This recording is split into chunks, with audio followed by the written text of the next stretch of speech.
ఓం శ్రీ గణేశాయ నమః. ఓం శ్రీ సరస్వతియే నమః. ఓం శ్రీ గురుభ్యో నమః. లక్ష్మీదేవి మీ ఇంట కొలువై ఉండాలంటే ఏం చెయ్యాలి? డబ్బుకు లోకం దాసోహం అని అంటారు మన పెద్దలు.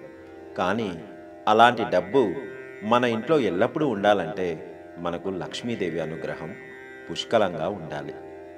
ఆ తల్లి చల్లని కరుణ మనపై ఉంటే డబ్బుకు కొరత ఉండదు. మనం చేసే పనులు, మన ప్రవర్తనను బట్టే భగవంతుని కృప మనకు కలుగుతుంది. మరి లక్ష్మీదేవి అనుగ్రహం పొందాలంటే ముఖ్యమైనవి కొన్ని పాటించాలి.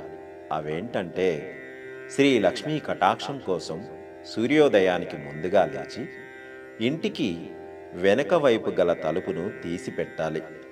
వెనక గది తలుపులను తీశాకే ఇంటి సింహద్వార తలుపులు తెరవాలి. మంగళ శుక్రవారాల్లో పంచముఖ దీపాలను వెలిగించాలి. ఇంటికి వచ్చే ముత్తైదువులకు పసుపు, కుంకుమ, తాగేందుకు నీరు తప్పకుండా ఇవ్వాలి. పసుపు కొమ్ములను ముత్తైదువులకు ఇవ్వడం ద్వారా పూర్వజన్మల్లో చేసిన పాపాలు హరింపబడతాయని, కుటుంబంలో సుఖ సంతోషాలు వెల్లివిరిస్తాయని పురాణాల్లో వివరించబడింది.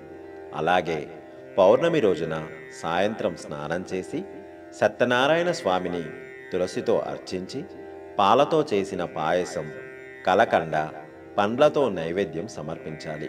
ఈ పూజ అయిన తర్వాత రాత్రి భోజనం తీసుకోవాలి.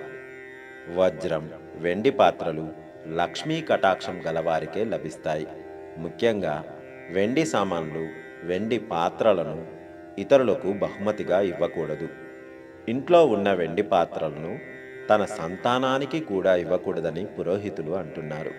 అయితే ముఖ్యంగా అసత్యాలు పలికే వారి వద్ద, ఇతరుల మనసును గాయపరిచే వారి వద్ద లక్ష్మీదేవి నివాసముండదు. ఇంట్లో వెంట్రుకలు గాలికి తిరిగాడితే లక్ష్మీ కటాక్షం దక్కదు.